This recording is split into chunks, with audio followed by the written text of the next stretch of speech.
जय हिंद प्यारे दोस्तों, स्वागत है आप सभी लोगों का आपके अपने ही YouTube channel CKS online classes में। तो प्यारे साथियों, आज की इस क्लास में हम लोग पढ़ने वाले हैं क्लास 12 पॉलिटिकल साइंस के वायरल VVI सब्जेक्टिव क्वेश्चन, जो कि आपके फाइनल एग्जाम 2025 के परीक्षा के लिए काफ़ी महत्वपूर्ण है। तो आप लोग इस क्लास को पूरा जरूर देखिएगा। यदि आप लोग को ये क्लास अच्छा लगे तो इस क्लास को ज़्यादा से ज़्यादा शेयर कीजिएगा। प्यारे साथियों, 2025 के परीक्षा में ये तबाही मचाने वाले प्रश्न हैं, तो आप लोग ज़रूर इसे याद कीजिए। और रोज़ रात 8 बजे हम लोग का लाइव क्लास चलता है। अगर आप ज्वाइन करना चाहते हैं तो सब्सक्राइब करके चैनल को सब्सक्राइब कर लीजिए, ऑल ओवर पर दबा लीजिए, जिससे जब भी क्लास हो उसका नोटिफिकेशन आपके पास पहुंच पाए और सबसे पहले आप उस क्लास को पढ़कर अपनी तैयारी अच्छी तरीके से कर पाएँ। तो नए बच्चे हैं तो सब्सक्राइब करके ज़रूर जुड़िएगा। अगर आपको PDF चाहिए फ्री में डेली क्लास का डेली, तो आप जुड़े रहिए। इस क्लास में आपको एक नंबर दिया जाएगा क्लास के बाद, जिस नंबर पर आप मैसेज कीजिएगा तो आपको PDF दे दिया जाएगा बिल्कुल ही फ्री। तो चलिए फिर क्लास को शुरू करते हैं और आज का पहला क्वेश्चन देखते हैं। आज का पहला क्वेश्चन है आप लोगों का, निर्वाचन आयोग के 2 कार्य लिखे। निर्वाचन आयोग के ना हमें 2 कार्यों को लिखना है। तो चलिए उत्तर समझिएगा। निर्वाचन आयोग एक अस्थायी क्या है, संवैधानिक निकाय है। निर्वाचन आयोग क्या है प्यारे, तो निर्वाचन आयोग जो है ना एक अस्थायी क्या है, संवैधानिक निकाय है। इसके 2 कार्य क्या है, तो प्रमुख है, जिसमें से पहला हमारा आता क्या है, तो मतदाता सूची तैयार करना, यानी वोट देने के लिए उम्र के लिए वोटर ID बनाना, ठीक है। दूसरा में आता है चुनाव संपन्न करना, यानी चुनाव को अच्छी तरीके से करवाना, कोई भी दिक्कत नहीं होना चाहिए चुनाव में, ठीक है। तो निर्वाचन आयोग को 2 कार्य यही थे जो कि हम आप लोग को बताए हैं।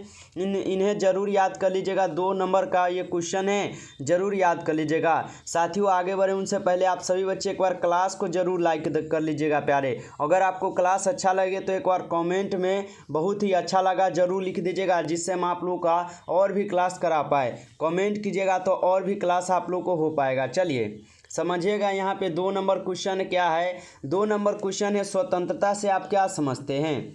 स्वतंत्रता से आप क्या समझते हैं, ये हमें क्वेश्चन मिला है। समझिएगा, स्वतंत्रता अंग्रेजी शब्द क्या है, लिबर्टी का हिंदी रूपांतरण है। स्वतंत्रता क्या है, तो स्वतंत्रता जो है ना एक अंग्रेजी शब्द से बना है, लिबर्टी का हिंदी रूपांतरण है, जिसका अर्थ है बंधकों का अभाव या मुक्ति। जिसका अर्थ क्या होता है, तो बंधकों का अभाव या मुक्ति, ठीक है। स्वतंत्रता में व्यक्ति को अपनी इच्छा अनुसार करने की छूट होती है। मान लीजिए कि हमारा पहले देश क्या था, गुलाम था, यानी अंग्रेज़ों का गुलाम पहले हमारा देश था। तो हम उस समय अपनी मनमानी नहीं कर पाते थे, यानी हमारी कोई छूट नहीं थी और हम अपने कार्य अनुसार यानी जो हमारा मन वह नहीं कर सकते थे। जो हमसे अंग्रेज करवाएगा वही हम करेंगे। लेकिन स्वतंत्रता में व्यक्ति को क्या अपना इच्छा अनुसार कार्य कर की छूट होती है, यानी वह जब स्वतंत्र हमारा भारत देश हो गया है तो अब हम लोग अपने मन से जो मन सो करते हैं, बिजनेस करते हैं, पढ़ लिख कर नौकरी लेते हैं, क्या करते हैं, बिजनेसमैन बनते हैं, ये सब करते हैं ना। तो ये क्या है, हमारे स्वतंत्रता जब हमारा भारत स्वतंत्र हुआ तभी न कर पा रहे हैं। इससे पहले क्या था, हमारा भारत देश गुलाम था अंग्रेजों का, तो स्वतंत्र हुआ तभी तो हमें छूट मिली है ना। इसलिए स्वतंत्रता से आप क्या समझते हैं, तो यही आप लोग का क्वेश्चन रहेगा। ये भी क्वेश्चन 2 नंबर का है बाबू लोग, जरूर याद कीजिएगा, ठीक है। सभी क्वेश्चन बहुत ही VVI क्वेश्चन है, तो आप लोग क्लास को शुरू से लास्ट तक जरूर देखिएगा। यदि आप लोग को अच्छा लगे तो कमेंट कीजिएगा, तो और भी क्वेश्चन आप सब के लिए बनाया गया है और भी पढ़ाया जाएगा। चलिए, एक दलीय व्यवस्था क्या है समझिएगा। यहाँ पे कि एक दलीय व्यवस्था क्या है, समझिएगा कि जिस राजनीतिक व्यवस्था में एक क्या है, केवल एक राजनीतिक दल हो, उसे एक दलीय व्यवस्था कहा जाता है। देखिएगा, एक दलीय व्यवस्था क्या है, तो एक दलीय व्यवस्था जिस राजनीतिक व्यवस्था में, यानी जोन से राजनीतिक नेता उता जो होता है उसमें केवल एक राजनीतिक दल हो। यानी मान लीजिए कि BJP है, ठीक है, ये BJP है और BJP में क्या है, एक ही राजनीतिक दल है, ठीक है, उसे क्या कहते हैं, तो एक दलीय व्यवस्था कहा जाता है। विश्व में सिर्फ भारत ही एकमात्र क्या है, ऐसा देश नहीं है जो एक दल के प्रभुत्व से गुजरता है, ठीक है। विश्व में क्या है, विश्व में सिर्फ भारत ही हमारा एकमात्र ऐसा देश नहीं है जो एक दल के प्रभुत्व से गुजरता है, बल्कि और भी देश है, ठीक है। विश्व के अनेक देशों में एक दल का शासन एक प्रभुत्व रहा है। विश्व में जो है ना अनेक देशों में एक दल का शासन प्रभुत्व रहा, यानी बहुत सारे रहे, ठीक ना। तो ये था आप लोग का तीसरा नंबर क्वेश्चन। हमें पूरा उम्मीद है कि आप लोग इसे भी समझ गए होंगे। अगर समझ में आ रहा है तो कमेंट में एक बार जरूर यस लिख दीजिएगा प्यारे, ठीक है। चलिए साथ ही साथ एक बार क्लास को जरूर लाइक कीजिएगा। चलिए अगला क्वेश्चन समझिएगा। 4 नंबर क्वेश्चन है आपके सामने। 4 नंबर क्वेश्चन क्या है, निर्वाचन व्यवस्था में 4 सुधार बताएं। निर्वाचन व्यवस्था में हमें क्या करना है, 4 गो सुधार के बारे में बताना है। चलिए समझिएगा यहाँ पे 4 सुधार कौन कौन हैं। तो उत्तर है पहला में दिया गया है समानुपातिक प्रतिनिधित्व प्रणाली लागू किया जाना चाहिए। समानुपाती प्रतिनिधित्व प्रणाली पर क्या कहें, लागू किया जाना चाहिए। इससे राजनीतिक दलों को उसी अनुपात में सीटें मिलेगी जिस अनुपात में उन्हें वोट मिलेगी। यानी जिस अनुपात के वो रहेंगे ना, जितना उनके नॉलेज है उसी प्रकार के उन्हें वोट दिया जाएगा और उसी पद पर उनको बैठाया जाएगा, ठीक है। दूसरा में है संसद और विधान मंडलों में महिलाओं के लिए 1/3 सीटों पर आरक्षण मिलनी चाहिए। क्या है, संसद हो चाहे विधानसभा, ठीक है, संसद और विधान मंडलों में महिलाओं के लिए 1/3 क्या सीटों पर आरक्षण मिलनी चाहिए, यानी महिलाओं को भी अधिकार देना चाहिए वोट लड़ने के लिए, ठीक है। और तीसरा में क्या है, चुनाव में धन के प्रयोग को रोक लगाने के लिए कठोर से कठोर क्या है, दंडात्मक कानून बनने चाहिए। जैसे कि देखते होइएगा कि आजकल के जो नेता लोग हैं वो तो जो फंड उड़ रहता है ना, उसका पैसा लेकर अपने घर में ही रख लेता है, अपना काम करता है, जमीन किनेगा, मकान बनवाएगा, ये करता है। तो चुनाव में धन के प्रयोग को रोक लगने के लिए क्या है, कठोर से कठोर दंडात्मक कानून बनने चाहिए। यानी जो भी इस धन को अपना समझ कर धर लेता है, जनता के पैसा का, उनको कड़ी से कड़ी सजा दी जाए, इसका भी यहाँ पे चर्चा किया गया है। 4 में समझिएगा, अपराधी या अपराधी प्रवृत्ति वाला व्यक्ति को चुनाव लड़ने से रोक लगनी चाहिए। अपराधी देखते होइएगा जो गुंडा बदमाश लोग होते हैं वो क्या करते हैं, आजकल अपने मतलब दहशत के बदौलत क्या है, ये वोट लड़ते हैं, ठीक है, कि हमें वोट दो नहीं तो तुमको जान से मार देंगे। कुछ इस प्रकार अपना रौब जमा कर और क्या करते हैं, वोट में लड़ते हैं, चुनाव में खड़ा होते हैं और जीतते हैं। तो क्या यहाँ पे क्या बोला जा रहा है, अपराधी या अपराधी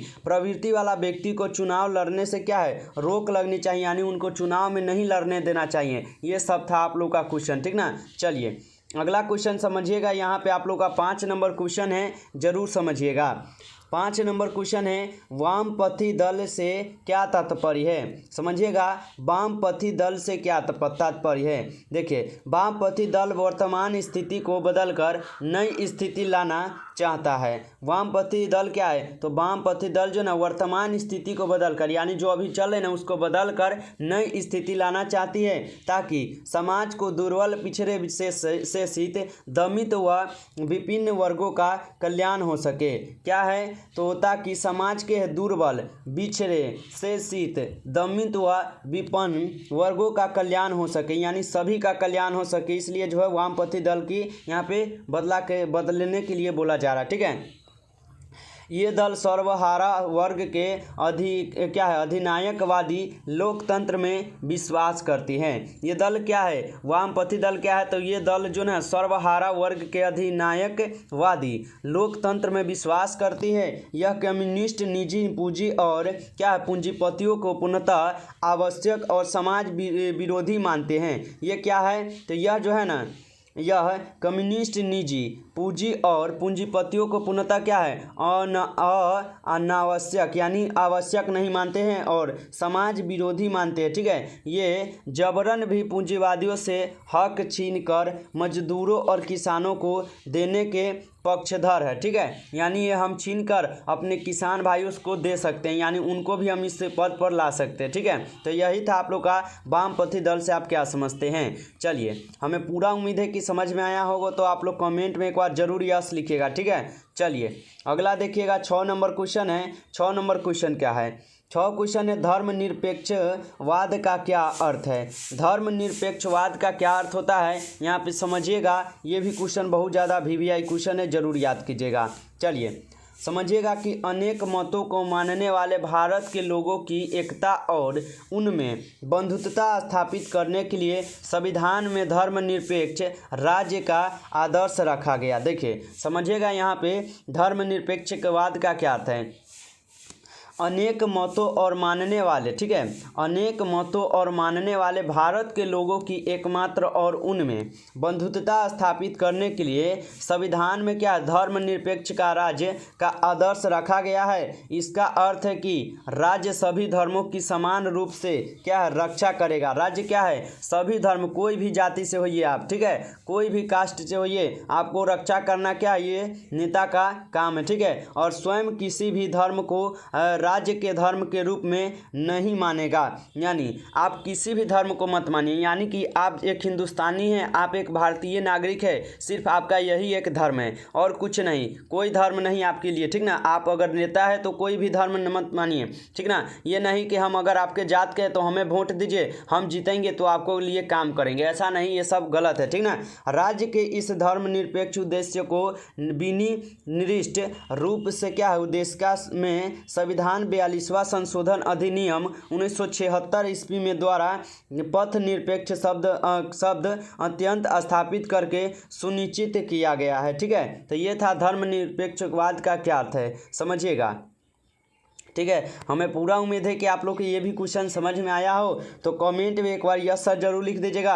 प्यारे आज की इस क्लास में हम 6 क्वेश्चन आप लोग को बताए हैं, अगर याद कर लेते हैं तो आपको 1 से 2 नंबर क्वेश्चन यहाँ से कंप्लीट है, जरूर याद कर लीजिएगा। अगर आपको नेक्स्ट पार्ट भी चाहिए, पार्ट 2 के लिए आप लोग कमेंट कर दीजिएगा कि सर पार्ट 2 भी लाइए, तो ज़रूर हम ला देंगे, तो अपना कमेंट जरूर कीजिएगा। साथ ही साथ अभी क्लास को लाइक नहीं किए हैं प्यारे तो एक बार कर लीजिएगा। चैनल पर पहली बार जुड़े हैं तो सब्सक्राइब कर लीजिए और ऑल पर दबा लीजिए, जिससे आपके पास सभी क्लास का नोटिफिकेशन पहुंच पाए और आप सभी क्लास को देखकर अपनी तैयारी भी अच्छी तरीके से कर पाएं। और पीडीएफ के लिए आप इस नंबर पर मैसेज कर सकते हैं 962 18 834, ठीक है। तो पीडीएफ के लिए आप इस नंबर पर जरूर मैसेज करेंगे जहां पे आपको क्लास बाई क्लास पीडीएफ दिया जा सके। चलिए मिलते हैं फिर हम लोग 8 बजे लाइव क्लास में, तब तक के लिए आप लोग मन लगाकर पढ़ाई कीजिएगा, अपना ध्यान रखिएगा। बाय बाय दोस्तों।